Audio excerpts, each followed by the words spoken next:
Hello, and welcome to the Anthropohistory and Colonialism channel. I am Victor Collins, anthropologist, and today we are gonna uh, give sequence to our course Galilee and the Jewish Revolt, Roman Empire, Nazarenes and Jews, the conflict that shaped the age of PISCES. And this subject, with this approach, of course, is one that no one has told you before. So please stay with us until the end of the course. Don't forget to like and subscribe. And our live today is called Eastern Star Prophecy Sírius ahead of the war on the Galilee.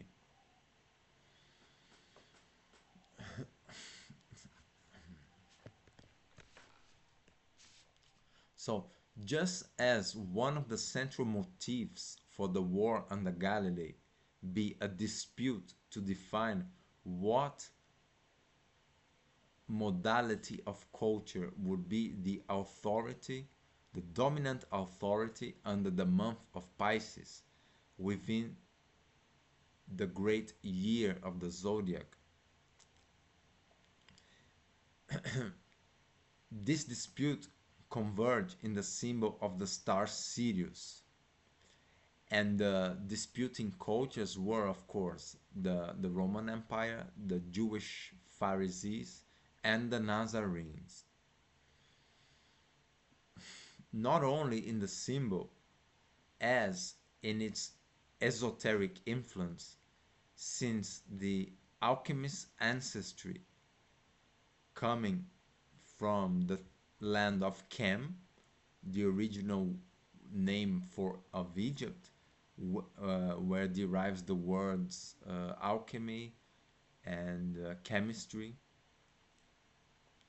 offered the term Sira in the definition of the leader, king, or pharaoh.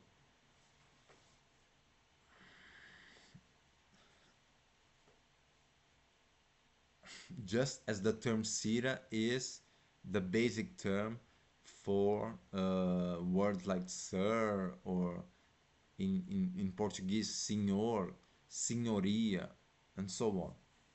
It comes from the Kemet Sira. As the megaliths and pyramids were built in alignment with Sirius A, B, and C, just as with the constellations of Orions, among others. So it's curious that towards the constellations of Sirius, before modern science was studying and was aware of it, there is a far more refined and sophisticated culture that studied this the constellation called the Dogon of Mali, that knew the three variations of the star Sirius, and they reside in the the area of Timbuktu, West Africa, and seem to have a very advanced astronomical knowledge, talking about uh, the three variations of Sirius in the constellation. A people that has been studied by the French anthropologist Marcel Griol, okay, such as his daughter. So it's very interesting to read their work. And the imperial modality of culture, whose central cult is of the Messiah under the sun, which is the Aton, or the Lion of Judah, also has appropriated the symbol that figures ahead the military regiments in Imperial Egypt, just as the term David or Davud, which is a military title, and we cover in a previous life, right? So this is one of the main symbols under imperialism. The term Davud or David is symbolized by the dove, which is columba in Latin. Okay, and under the Latin imperialism, the um, the imperial Egyptian symbology is everywhere, being Sírius, the one of 5 points, very common and present in the corporative world, just as the symbols referring to the planet Saturn, El Shaddai or Seth. Okay, so David is symbolized by the dove, right? Or the term columba. Sirius is the 5 point star, and Saturn is the all the rings. Okay, just as the hexagram of or the so-called Star of King David.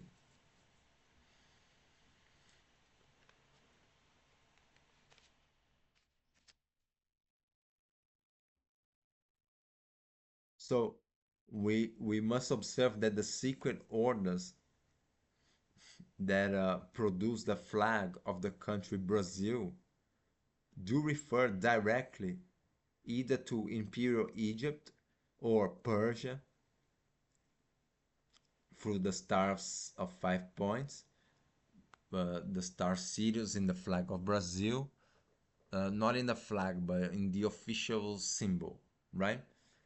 Aside the laurels of Caesar, which are uh, these two leaves, right? And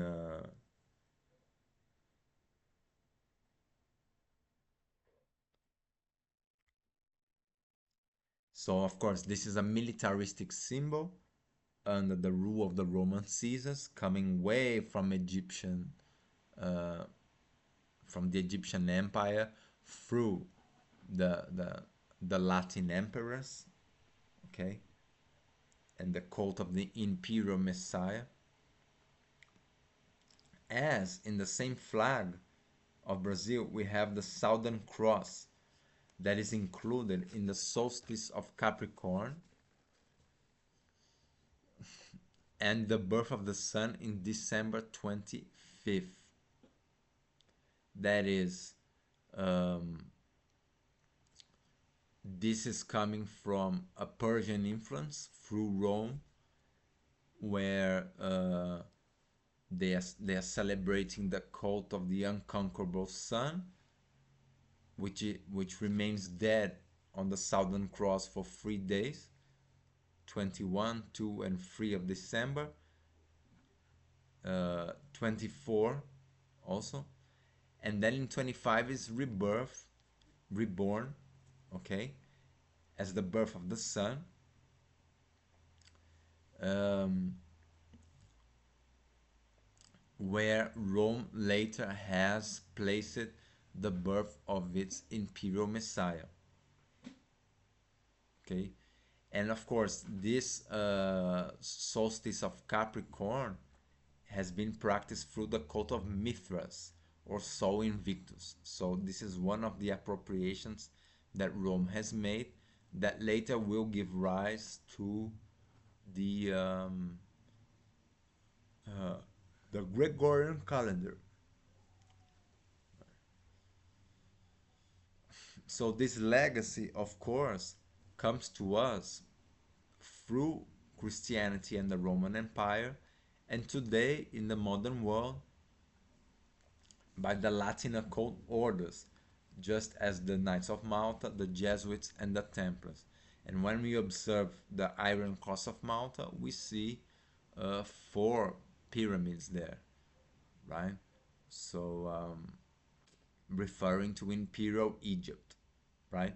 The Levite, which were the peoples of Moses, according to Freud, all the peoples within the indoctrination placed in the city of Heliopolis under Pharaoh Akhenaten, that Freud equates with Moses. And the Judites, which is a culture ruled by the sun priests coming from the Hyksos, or the Israelite forefathers, according to many authors, right, including Freud or Ralph Ellis, that from the rule of these sun priests, there was appointed who was gonna be the Lion of Judah, okay, or the Egyptian Pharaoh. And even the British Crown claims descendancy from the Judites, right? And from King David, which of course is not an individual, it is simply a field military commander under the cult of the sun, or the Aton. So these are the reference for the modern Masonic orders that are still ruling the world today.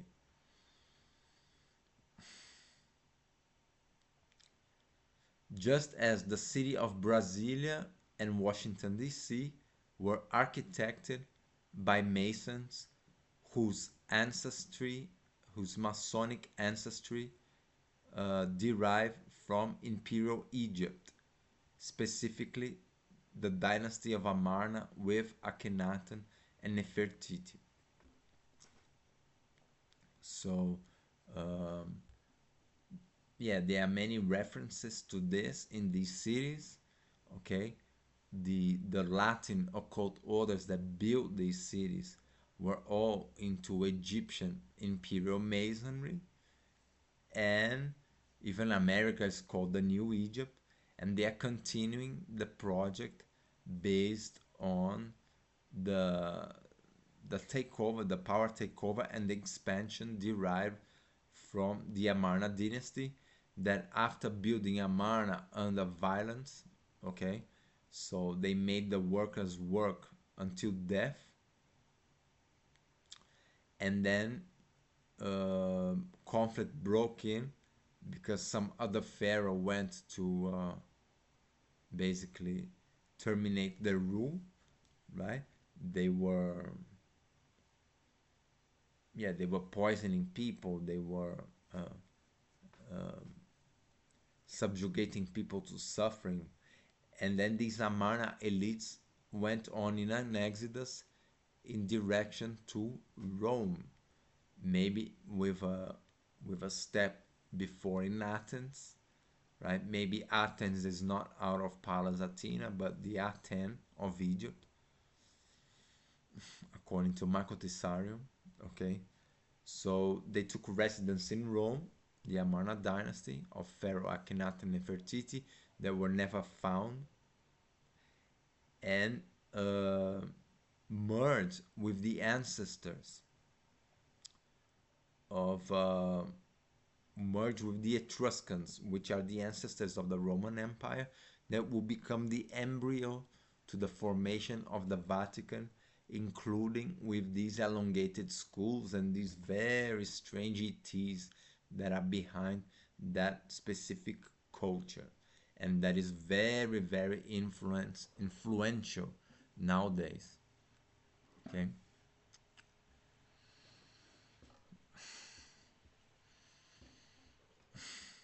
And in the center of astrology in our solar system, just as in Hermetic astrotheology, Sírius is the parent, mother and father of our sun, have been said by Walter Cruttenden in the understanding in regards to the variation of the eras from gold, silver, bronze, and iron, that this movement of the variation of the eras occurs by the proximity of our sun Sirius until the point where we have the golden age. Okay, in the closest proximity we have the golden age, and probably that happened between around the age of Virgo and Leo, I'm not sure. Okay, until the point that the spiritual consciousness is in its lower point, the Iron Age, okay, with the distancing between our Sun and Sirius.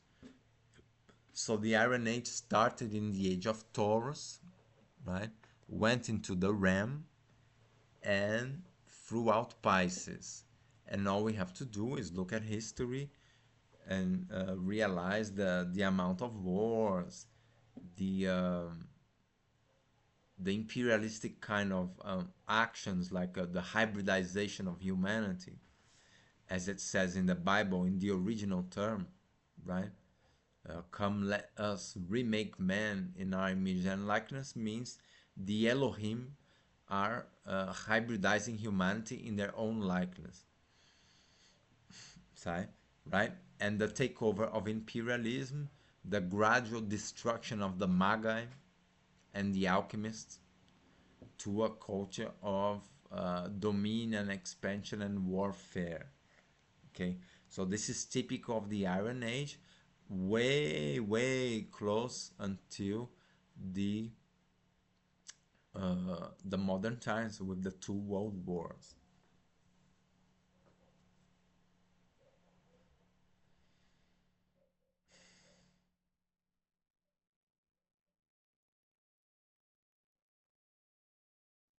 With the reapproximation of our Sun and Sirius, the flux of crystalline light from the parent to the Sun intensifies, and with this, there is the return of Christ consciousness to the earth that will be present between Pisces and Aquarius.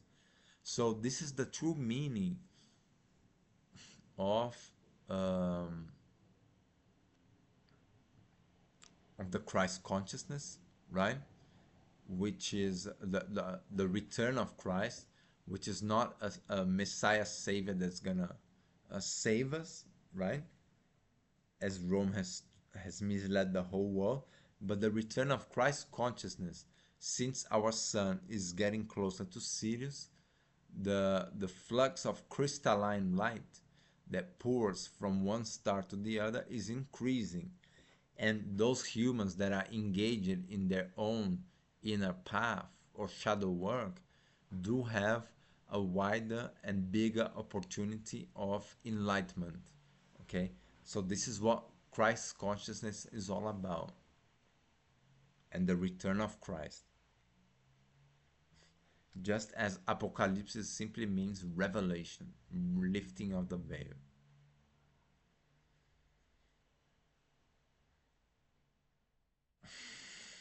With this, in the center of the war on the Galilee, there was a prophecy of the birth of a Messiah among the Nazarene order of the Christ King, in the midst of an astrologically based culture that held the mysteries of Christ consciousness, the Holy Grail, right? And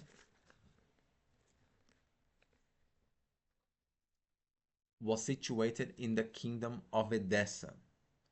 And this birth was visited by the three magi that, in an astrotheological perspective, symbolize either the belt of Orion, okay, and also in the historiographical level, it symbolizes the link between the aristocracy of Parthia, right, kings and queens, and their relation to the kingdom of Edessa.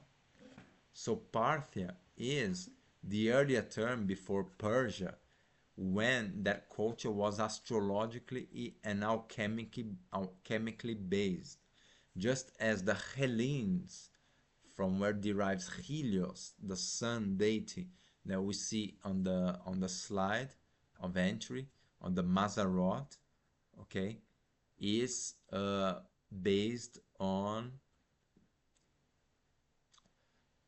the same astrologically and Magian based culture. There is Helios, okay, in the center, with its thumb pointing to Pisces, okay, the hand pointing to Aries, and the thumb pointing to Pisces. So right there on the transition, okay, and holding the globe of the earth in its hand. Um, Therefore,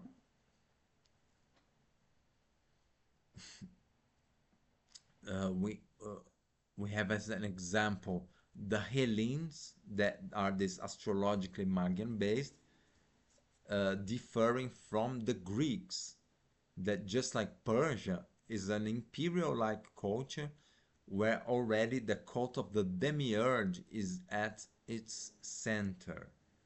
Okay, so there's a very important distinction to make here.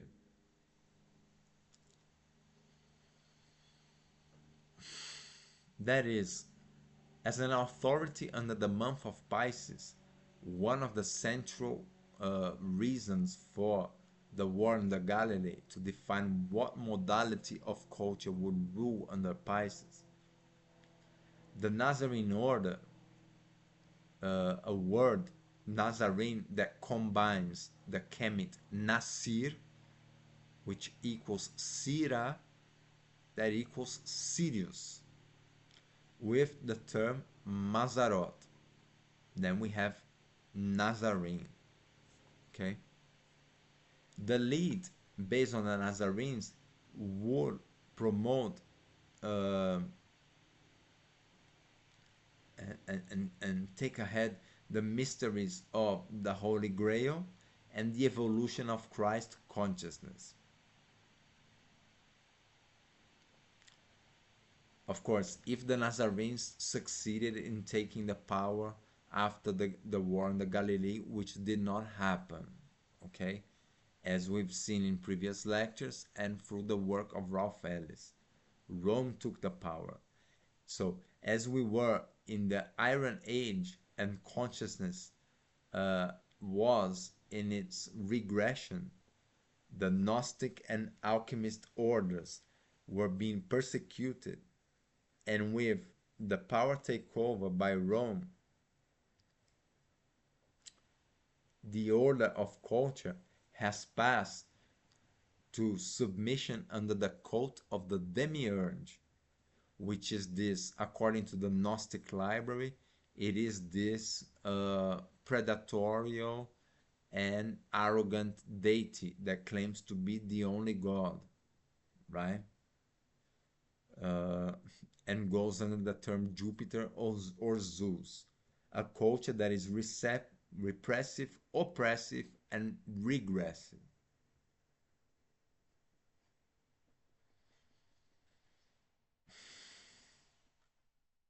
So this is what happened after the war in the Galilee, right? In a time where the Iron Ages were uh, deeply present and consciousness was at its lowest.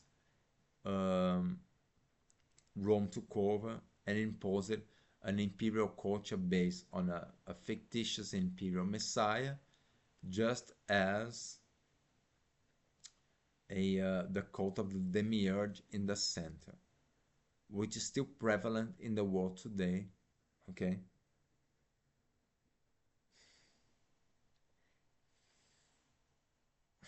And even in the Roman world, there was a prophecy that an emperor of great influence and authority under the collective would be ahead of the empire under the sign of the star Sírius. So we were seeing the prophecy of the birth of a leader, in the case the Christ King of the Nazarenes and the Sírius. Now the prophecy applies also to the Roman Empire born under Sírius.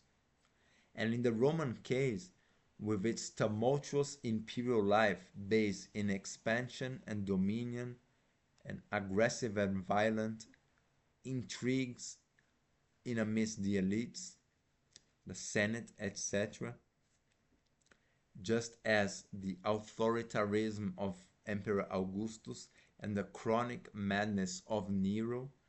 That is, Augustus has uh, come with one of the problems that imposed within the Jewish revolt and led to the war, which was obliging everyone to um, basically um, register their name in a birth certificate under the authority of the Latin crown. Okay, which was very strange to the Jews that rebelled, and this kind of procedure is present still on the day, on today. Today's present. So we made a live about maritime admiralty law, which explains exactly what's going on this. Therefore, please take a look, which is very, very useful. Okay, how a whole system, the Holy See, that is religious, economical, political, claims ownership over our body and our soul through our crown copy name and submits us to endless taxation.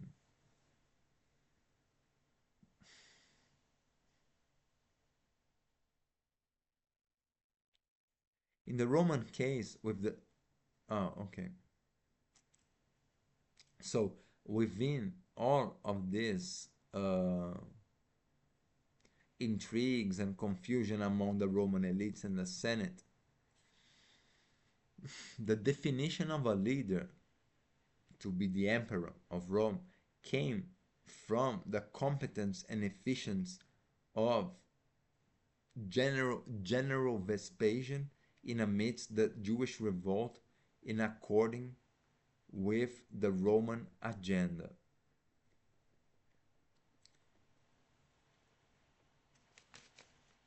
Including the conspiracy aside Josephus Flavius, the taking over of the territory, the treacherous style of the policies of taxation, just as the animosity and enmity totally between Josephus and Rome towards the kingdom of Edessa.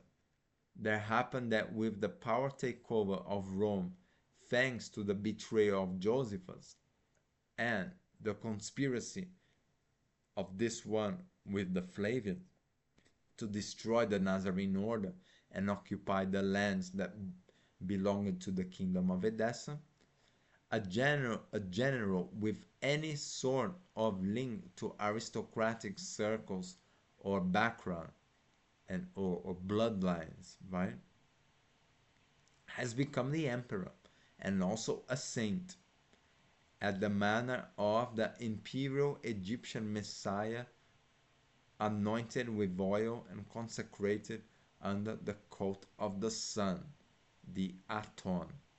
So this general, of course, is Vespasian, right? And this tradition of the imperial Messiah is stretching way back from Pharaoh Akhenaten, right? Pointing out to be Lion of Judah by the Judite sun priests, okay, the true powers and elites, where Queen Nefertiti played a big role between the Judites, sun priests, and the Lion of Judah, okay? And then it passes through Ptolemaians, Alexander the Great, Julius Caesar, Augustus Caesar, and many others that I haven't mentioned, right? And so, in its typical pompous manner, Rome will proclaim um, Vespasian as the emperor and also a saint, which is in a term that abbreviates Saturn. Okay, that is, the Saturnian orders of Rome have bestowed the title and the maximum authority to the emperor, okay, under a corporative religion, because of course many saints were not produced under the corporative religion, but by popular popular culture. So one has to watch case to case and see the difference.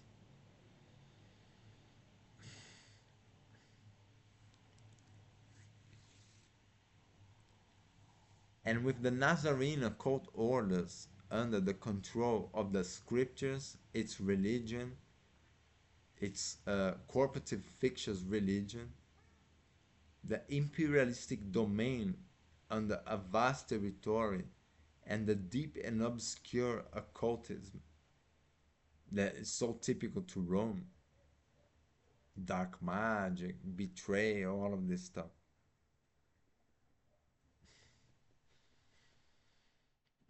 Rome prepares its agenda of global domination, colonialism, centered in the Isle of Great Britain with, with its dominion over Europe.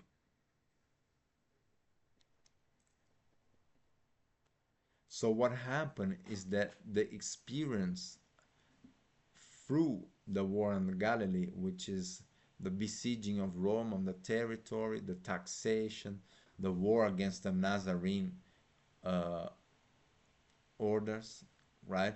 Including King Isis of Edessa and his army that defeated the Legion of Sextus in a moment, and after succumbed to the Roman presence while being obliged to go into exile, right? The kingdom of Edessa became fragmented and had to go in exile. Um, Also, the betrayal of Josephus, right? Uh, Aside the Roman elites, right? After leaving the Pharisee colleagues to die, and uh,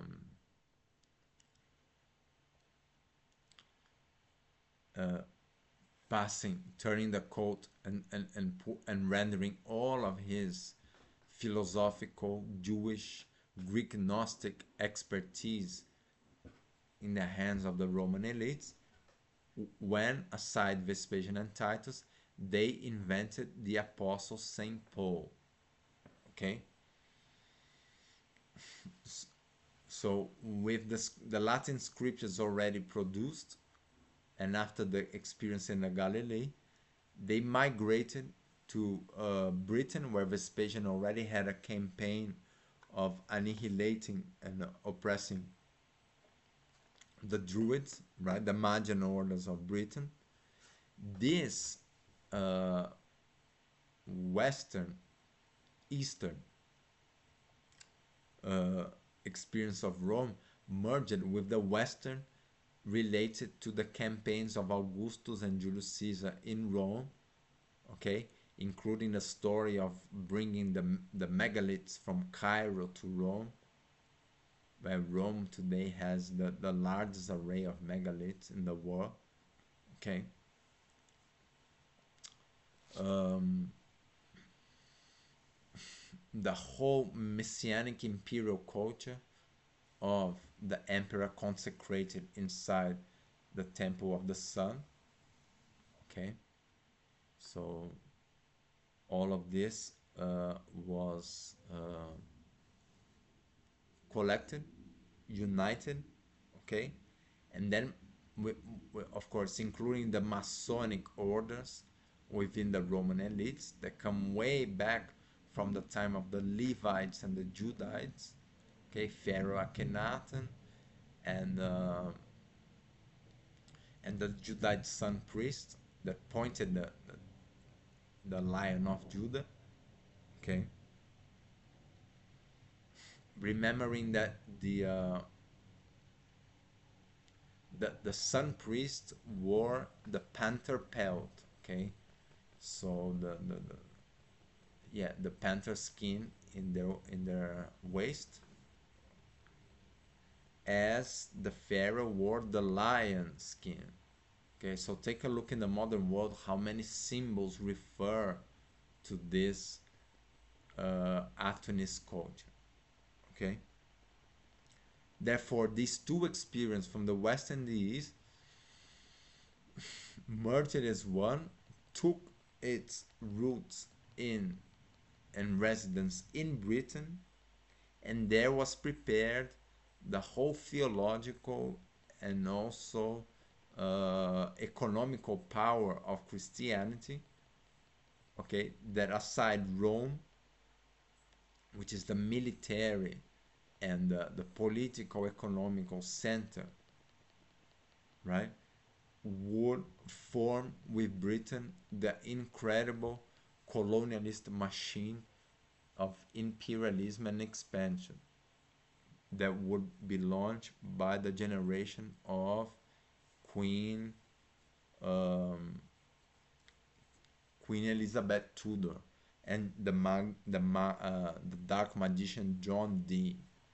Okay.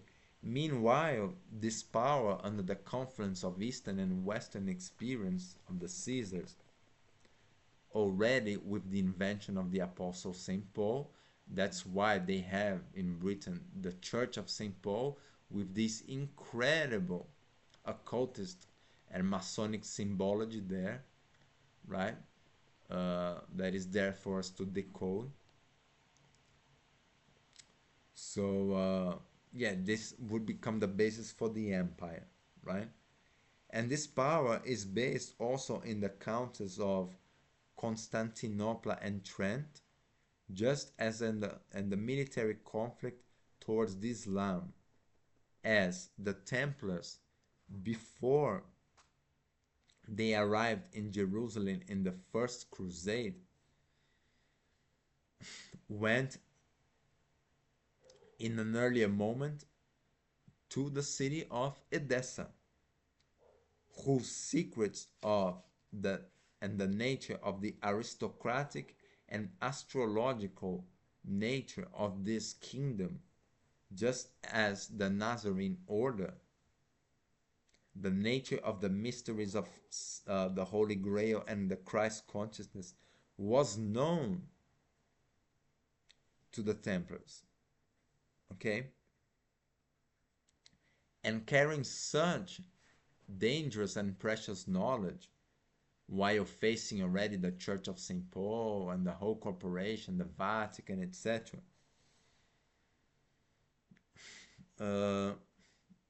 what happened is that because the Templars held such a powerful and dangerous knowledge, in the famous Friday 13th of 1307, they were destroyed by the Vatican because they had a power and a knowledge that was capable of implode and destroy Roman Christianity. And what happened concerning us is that we've been giving lies by the Roman theologians and the corporation derived from the church that was created by the arch enemy of the Nazarene order and the frontal enemy of the Nazarene Christ warrior King Isatis Manu of Edessa, because simply the center of the combat was placed in the tension between General Vespasian, that curiously was a peasant and also a muleteer, one that tames mules, okay, and asses, as it says that Jesus entered Jerusalem mounting in a mule or an ass, okay. So this is a very curious image that leaves space for much reflection on its deeper meaning, right?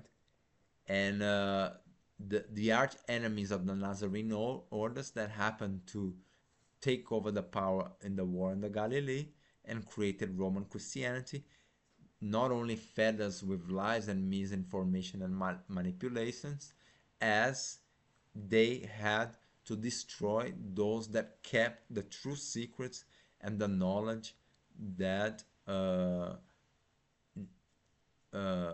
knew the true astrological and Magian nature of the Nazarene order and the kingdom of Edessa. Okay, so this is the conspiracy that's going on for thousands of years, um, and and of course cost the life of the Knights Templars, right? And only now, in this time of revelation and the closing of the month of Pisces, we are returning to have access to these millennial hidden truths, okay, with the incredibly revolutionary implications they have in our lives. Well, thank you very much for you all. I hope you stay with us until the end of the course, and please don't forget to like and subscribe. Thank you so much.